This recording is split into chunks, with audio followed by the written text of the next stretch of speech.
முகானி சீரிக்க அறுபடை காத்தடிக்கும் பங்குனி உத்திர நாளில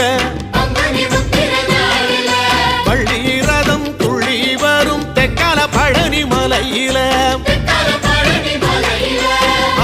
முகானி சீரிக்க அறுபடை காத்தடிக்கும் பங்குனி உத்திர நாளில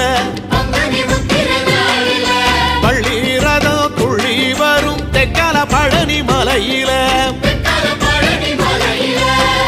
ஆண்டி வடிவானவனே பாண்டிதச பாலகனே ஏழை என்ற மனசுக்குள்ளே என்னாலும் இருப்பவனே கந்தா உன்னிடம் குறைகள் சொல்ல வேண்டும் வரங்கள் 1000 அள்ளி செல்ல வேண்டும்.